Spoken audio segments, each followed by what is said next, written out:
Welcome back to Market Noise. Thanks very much for joining us for another week. And this week, as you guys know, we've been rotating the co-host seat. And this week, I'm very excited to have Andre join me. Andre is a member of the financial autonomy community, and we've never spoken before. We've just been having a chat for the last 15 minutes, and I've been finding out a little bit about Andre. So we're definitely. I don't know. We're out on the tightrope and we don't have a safety net. How are you going, Andre? Say good day to the family here. Oh, hi everyone. Thank you so much for having me on, Paul. I'm looking really forward to it, and I just really enjoy your show. So to be part of it, it's amazing. Thanks.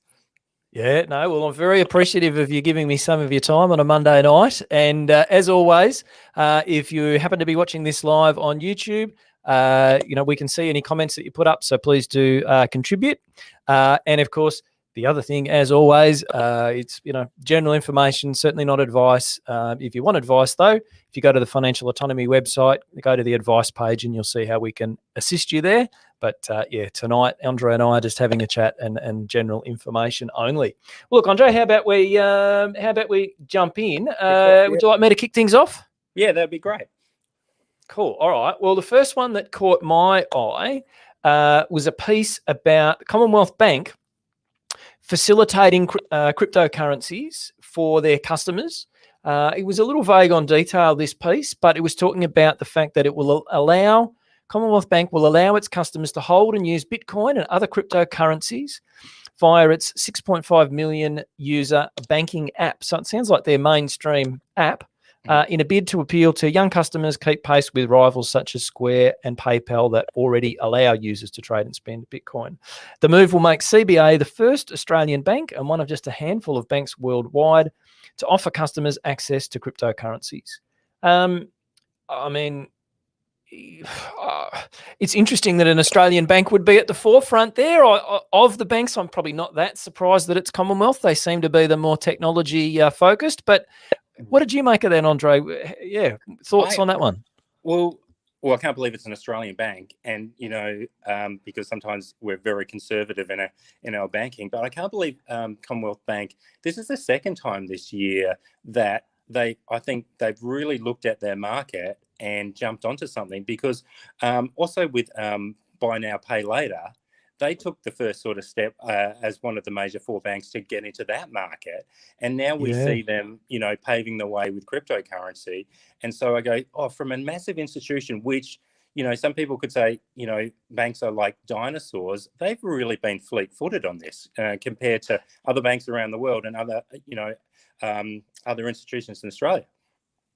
That's right. Yeah, CBA's got a big stake in Klarna, which is one of the buy now, pay later. I don't know, sort of, to me, they don't seem to have as much traction as some of the other ones, but nevertheless, I know CBA is a significant shareholder in that. The other thing in the headlines this morning, which I didn't have in our running sheet, but you might have seen as well, that they'd made an investment in AI, artificial intelligence, and we're going to use some of that to sort of mine their data and look for opportunities to help their clients, which I guess means sell them more products. But again, just pointing to the fact that CBA very much at the forefront. Did you catch that at all in the news? I didn't see that one this morning, no. But, I just know that the crypto space is just constantly evolving. And the things that, one of our major banks, the processes they would have to put in place and to make sure that they're doing everything right by their customers would be, that's a massive undertaking. And to be at the forefront of that, I just think, wow, there's some people, at Commonwealth Bank that are doing a really, really good job, I suppose, because I think it's 6.5 million users using that app at the moment. That's an incredible database, and how many people, do you know the stats for people that own cryptocurrency in Australia? It's something like 25% of adults in Australia own cryptocurrency. And I think the average is about $2,500 holding. So that's a big market. So it just makes it more accessible to someone. And I suppose when we're talking about Commonwealth Bank, it's got a name of, people think of security, safety, those sort of things. And so there's many, many new players in the crypto market, CoinSpot, things like that, where you trade your cryptocurrency. And I just think that, for people starting to get into it, if it's associated with Commonwealth Bank, they've got an incredible captive audience there as well.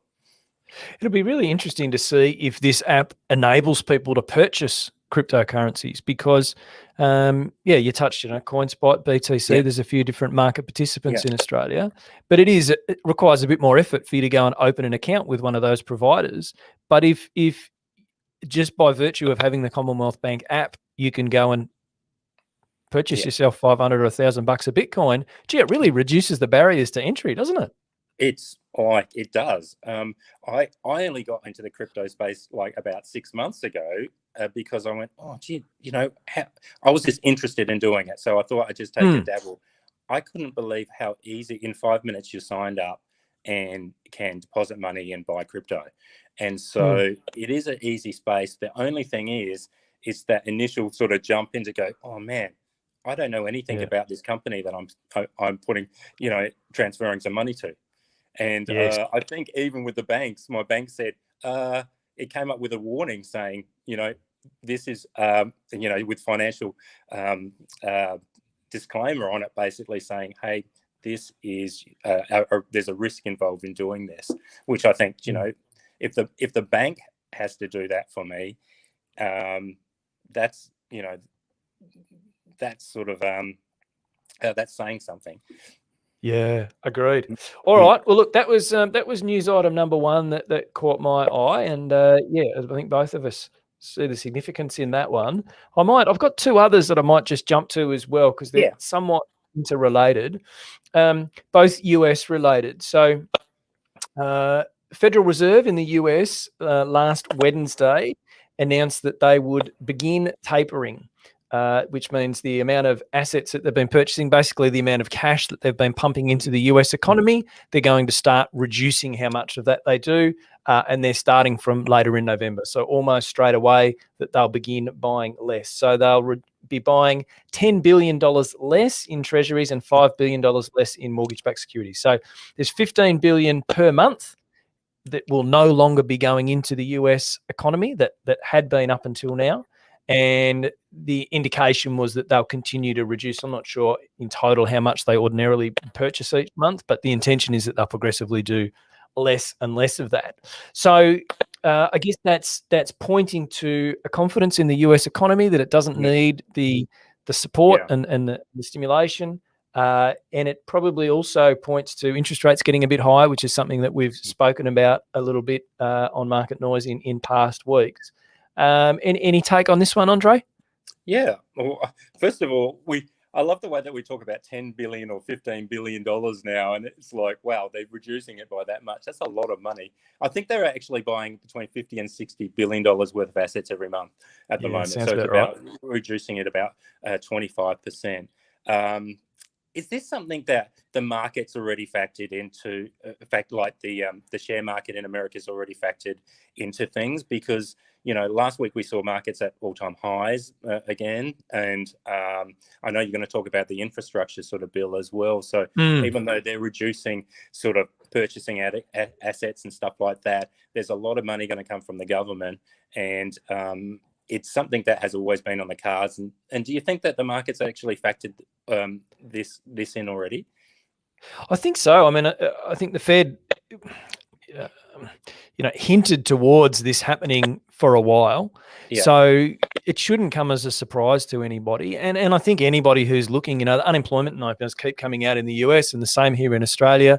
Yes. They're very, very low. So the argument for needing a whole lot of central government support is harder and harder to justify. Yes. So it does make sense. I mean, at this point, they're not talking about putting official interest rates up, but it's just, hey, maybe we don't need to pump so much cash into the economy. So, yeah, you're right. The markets seem to have completely taken it in their stride. But it's encouraging, right? Because you want to know that these sort of things can be turned off and that the economy is self-supporting and that it can move forward. And I guess also that they've got a bit of ammunition for the next crisis. So it's all pretty positive stuff to see. Yeah.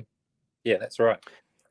I thought, and you touched on there, this is my sort of second interrelated element because I thought this was slightly odd, but Federal Reserve is reducing how much money they pump into the economy, right? Trying to just calm things down a little bit. in the completely opposite direction, Yeah. the US, the House approved a $1 trillion infrastructure bill. And it puts $550 billion in new funding into transportation, broadband, and utilities. It's a bit of a compromise, and I understand that there's still another $2 trillion odd bill that they're trying to get passed. Of course, all this is in US dollars. So, excuse me. So at the same time that the Federal Reserve's trying to let's just cool things down a little bit here. You've got the government saying, all right, well, we've got a whole bucket load more money and we're going to spend and prime the economy up even more. So it certainly doesn't, any wonder the share market's still buoyant, because you'd have to think, gee, reducing how much cash you pump into the economy by a little bit, but then throwing $1 trillion at a whole lot of infrastructure, boy, it's got to push things along, hasn't it? Your take? Yeah, incredibly so. You're saying, oh, I'm reducing about $10 billion or $15 billion a month, but then I'm going to put $1 trillion. And like you touched on before, I believe that the Democrats are putting together a nearly $3 trillion package as well. So, over the course of the next few years, that's a lot of money going into the economy. And this is for ports, infrastructure, a lot of those things. It's interesting as well because I think $15 billion of that is earmarked for electric vehicle infrastructure, which means charging stations, public transport like buses, and also trucks. So I thought, that's a little bit of a, it'd be interesting to see, how that affects certain shares like Tesla, things like that, or the EV shares as well, because that's really the government, putting money towards that and giving it the green light as well. So, I thought that was really interesting.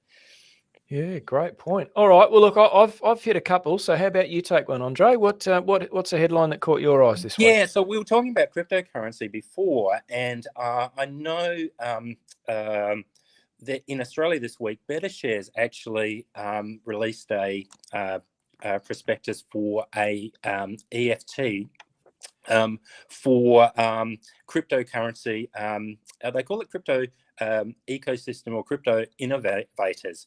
And it's interesting, it's not really purchasing an EFT based on buying coins or Bitcoin or anything like that. It's actually investing in companies that they see poised for taking advantage of the cryptocurrency and blockchain industry. So that is really based around people companies that actually mine cryptocurrency. It might be involved in chip makers. It is including trading sites and things like that. So they put together a group of companies, which I don't even know that I've never heard of half the companies before. But I thought it was interesting, from a point of view that sometimes people hear something and they hear the word cryptocurrency and they go, okay, well, I'll invest in that. And I thought that it was, the fact that it's based around investing in companies that are going to take advantage of blockchain and things like that, more so than investing in actual cryptocurrency itself. Had you heard that, Paul? I have seen this. Is this one you'd be throwing money at, Andre? I don't know. I think you watch this space, and obviously, you do your due diligence. I actually signed up and just got the prospectus, and I thought, I'm really interested in it, because just like anything, you got to do your own research, I suppose, and what you're comfortable with. And so, I don't think I would be betting the house on it or anything like that. But just like, 6 months ago, I thought, you know what? I just want to know more about cryptocurrency. How do you learn more? Sometimes you just do. You do it. Have a bit of a go. And have a bit of a go. So, and you make mistakes and you go, oh, yep, I learned a lot through that sort of process. I'm investing in my education, I suppose. So I like EFTs. I've got a couple of those sort of thing, but it's more so in, in robotics and AI. But I knew a bit more about those companies. You can have a look at those sort of companies, and there's probably a bit more sort of runway there. Past sort of data and stuff that you can have a look at. There's not a lot of data there, so no. I mean, what I gather was the marketing spin, but one argument for this one that I kind of understand is it's often referred to as, hey, in the gold rush, the people that made the money were the ones that sold the picks and the shovels. Yeah, right? that's right. I love that. There's that sort of argument. And so, as I say, I think it's just marketing spin, but that's the argument potentially with this one is, look, rather than you going and buying the crypto, why don't you buy the companies that are mining the crypto or that are, I don't know, involved in the universe. So that's one argument, and I can see that. I get the logic of that. It feels to me like we really want to get a crypto ETF onto the market, and the regulator at the time that they got the tick off for this wouldn't let them do an actual Bitcoin or an Ethereum or a basket. So they've gone, all right, well, what else can we do? We've got to, come on, everyone's interested in crypto. We want to sell them a crypto ETF. We can't actually do the coins themselves. So what else can we do? And they've kind of come up with this that, whatever. I won't be throwing any money at it, but it's interesting. It's like the .com boom. Suddenly it's like, oh, we're an internet company. We got it. The first letter of our name has to be lowercase, just to kind of fit in. Dog foods are us or something. That's right. So, I'm sure, like anything, you do your due diligence. I don't know. It is an interesting development, though. No, and thank you for picking that one up. I like it. What else have we got here on our sheet? Oh, actually, I might take one that I thought was quite positive, and I think the audience might enjoy it. It was a piece by it was in the Financial Review anyway. I was talking about the S&P 500, but the thrust of the article was around the fact that share prices have been going up, but sometimes share prices go up not because underlying profits grow or earnings grow, but they increase because the price earnings multiple increases. And that was the case a year or two ago, but it's no longer the case. That in fact, price earnings multiples have been pretty steady. And the explanation for price going up is that company earnings have gone up. And we spoke last week in Market Noise about particularly the tech companies and how they've had fantastic profit growth. And given their size, it's really pretty incredible. Yeah. So just this piece, I just thought it was really positive, highlighting just the sustainability of where we're at, that prices aren't going – the share market isn't going to record highs because it's some sort of bubble, The prices are going up because company profits are going up. And if that's the case, then there's justification. Yeah, and it just gives a real sustainability to what we're seeing at the moment, which I thought was really positive and a good news story. Did you come across this one, Andre? Yeah, I did. And it's a real anchoring thing, isn't it? Because people have been talking about, oh, man, are we at the top of the market? When is it going to all come and crash down? And this actually brings, like you say, justification to some of those share prices. And as you spoke last week about some of those big tech companies, not just the growth that they've experienced over the last sort of 12 months, but, the expected earnings still are to come. And they're massive sort of companies. And so it brings some reality and practicality back into how you look at shares and go, oh, man, okay, I can see how, I can invest in that. And there's a reasonable chance of me getting a return out of that. Yeah. No, I thought that was really positive. Let's see, what else have I got on the sheet here? Oh yeah, this is just one for the beer lovers. A couple of my friends. I'm a bit of a simpleton when it comes to beer, but I know that there are plenty of people that love their gourmet beers and their IPAs, etc. So the ACCC, Australian Competition Consumer Commission, I think that stands for. They indicated that they would let Lion Nathan, who is ultimately owned by a Japanese brewer, whose name I can't see here, but anyway, they will let them acquire. Sorry, Kirin, wasn't it? Yeah, that's right. Yeah. So they will let them acquire the Stone and Wood brand and also the Two Birds brewing brand. They've got some seltzers and other bits and pieces in there too. But really, it's about Stone and Wood and Two Birds. And I would imagine most beer drinkers would have come across Stone and Wood. So it's another I'm trying to think what the sort of thing terminology is. Craft beer, that's what it is. It's another craft beer brand that is getting gobbled up by a big global major. Kirin already owns White Rabbit and Little Creatures, which, to be honest, I was a bit surprised at. I thought they they were still standalone craft beers, but they've already been gobbled up, and it brings them in the stable with the more mainstreams like your Forex, Furphy, James Bogue, these sort of things. So the ACCC has said, look, that's fine. They don't think Lion Nathan taking that over substantially lessens competition in the craft beer space. Are you a beer drinker, Andre? Does this impact you? I'm not a beer drinker at all. Actually, I'm not. I don't drink a lot, but I do know. I have been following a consortium that actually has about 30 craft beers in their stable as well. And it's just like, I suppose over the last 5 to 10 or 5 years particularly, craft beers, the market for craft beers and has just increased so much.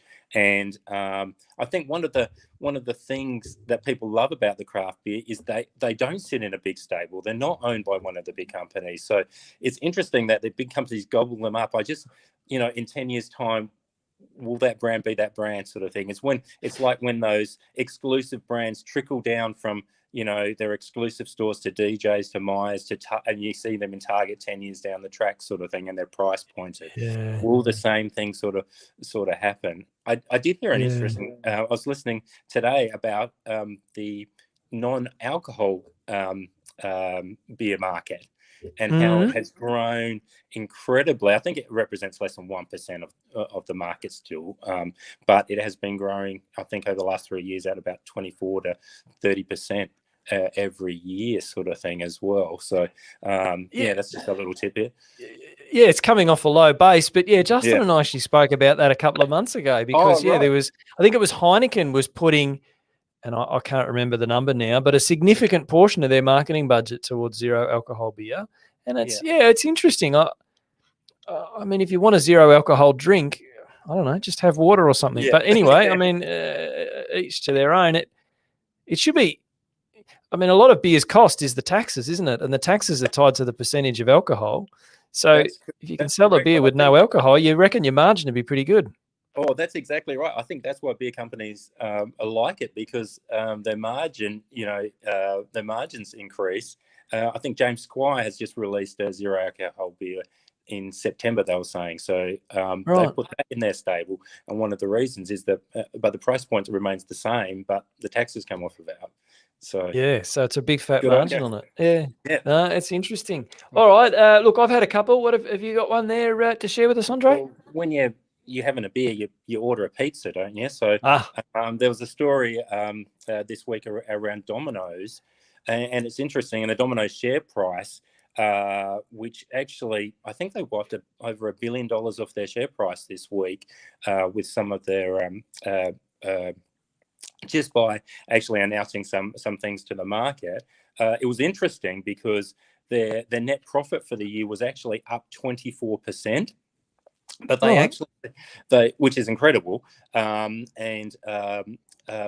they actually made note that costs are going to be hard to maintain moving forward. So their cost of produce going forward, energy specifically, costs, electricity costs, utility costs going up, and as a result of that, it'll put pressure on margins going forward, and those things will have to be passed onto the consumer if they're going to maintain sort of margins. And shareholders obviously didn't like that. And so I think the share price dropped. Was it 18%? Paul, did you hear that? 18%, yeah. 2.3 billion was wiped off the capitalisation. 2.3 billion. That's massive, isn't it? That's a lot of pizzas. Yeah, that's right. Excuse me. But I love the share market, and this is why I love the share market, because you go back to numbers again, and you go, well, a week ago, what's the difference in the Domino's business to what it is this week? And I think even today, it picked up 2% of that already. And if you bought Domino's shares a year ago, you'd still be over 60% up. Over the 12 months. So, it's, obviously they know their business really well. It's one of those things where the market reacts really poorly and maybe overly so. And perhaps just looking at the PE ratio on it, I'm just not sure if this is backward or forward looking. I'm just looking at Yahoo, but 56, which is a pretty high PE ratio. So there was a lot of growth priced in, and even more so before that drop last week. So I guess that makes them a bit vulnerable to any sort of disappointment. But it's interesting, isn't it? Because there's a lot of talk about inflation, and is inflation going to be a problem, and where's that flowing through, and wages, just seems to be popping up in different areas. So it was interesting for Domino's to talk about that. I mean, you could understand. I don't know how you were, Andre, but certainly in our household through lockdown, we probably had a bit more takeaway than we normally would. We're not normally big takeaways, but just something to break the monotony a little bit when you're in lockdown week after week after week. So I can understand that Domino's maybe had a bit of a stronger last 12 months, 18 months than they otherwise would have. So I could understand sales coming off a little, or at least growth slowing. But it was interesting that what seemed like not especially controversial comments around the fact that some of their costs are going up could knock $2 billion off their share price. Yeah, it's incredible, isn't it? Yeah. No, that's a good one. All right, nice one. Well, look, I've got one more, which is just a tiny one. It just come through this morning, but it's a follow-up. Again, we have mentioned it previously. There's been a takeover offer floating around a while for Sydney Airport. A group of Australian super funds, industry type funds, and there's a couple of other players involved in there as well. But Sydney Airport was kind of resisting the offer, but over the weekend they threw their hands up in the air and said, "Yeah, all right, you can have us." And it's $8.75 a share, and the board of Sydney Airport is now going to recommend that shareholders accept that. It's got to get through various regulatory bodies and these sorts of things, which will be interesting. But assuming it gets through, it'll be the largest cash takeover that's ever occurred in Australia. Incredible. So you said it was a little one, but that's not a little one, Paul. That's a massive purchase. It's a little story, but it's a big purchase, isn't it? And Sydney Airport's the only airport, I believe, that's still listed. Melbourne Airport is not listed. It's privately owned. Brisbane, the same. Perth might have been listed. I don't know if you know, Andre, but certainly as investors, it's one less option for us to invest in, which is a little bit sad. But you can understand from a super fund point of view, they want these annuity type assets that pay nice, reliable cash flow for a very long period of time, so that their retired customers, they can give them consistent income. And so infrastructure assets like this are pretty popular for those type of entities. And they've paid, well, what top Sydney dollar. Airport thinks is a fair price, but perhaps top dollar to get a hold of it. What are your thoughts? Oh, I was going to ask you about this, Paul, because are we going to see more and more infrastructure purchases like this? Because as there's massive, you will probably know more, but I heard a figure about there's $3 trillion sitting in our super funds in Australia at the moment. And so, they're looking at investments, and infrastructure investments are like this one, suit them. And so, as we increase our super contributions and, things like that, there's more and more money. And I think people are becoming more and more aware of the benefits of super and things like that. Are we going to see more of these sort of purchases and infrastructure purchases and taking companies off out of sort of public hands? Quite possibly. Quite possibly, because you got part of the challenge is that interest rates are so low, bond yields are so low. So if you're a super fund, or if you've got a retired member of your fund who's looking to draw regular income to support themselves in retirement, days gone by, you could have used bonds and you maybe would have got 4 or 5%, happy days. But now you're lucky to get 0.5%. And in fact, like the last 12 months, bonds have had negative returns. So you can understand the super funds are sort of scratching their head a bit. Well, how do we produce this retirement income, which is the whole point of the scheme? How do we generate the reliability of income when interest rates on the traditional kind of assets are just not enough to do the job? And so you would think that these infrastructure assets are going to be pretty popular. It'd be interesting, the likes of Transurban with their toll roads. I I don't know what else. What else would you have in that space? Bridges, toll roads. I don't know. Utilities. Yeah, but I I'm don't just know. thinking what else is available for them to acquire. Yeah, pipelines, Um, electricity cables. I yeah, don't know, infrastructure like that. It's interesting yeah, as well because Badgerys, is it Badgerys Creek, the second airport for Sydney comes online in 2026 as well. So that's 5 years away. And I wonder, obviously they do their due diligence and stuff like that, but obviously that is our competing factor in that sort of market as well. yeah. That's interesting, isn't it?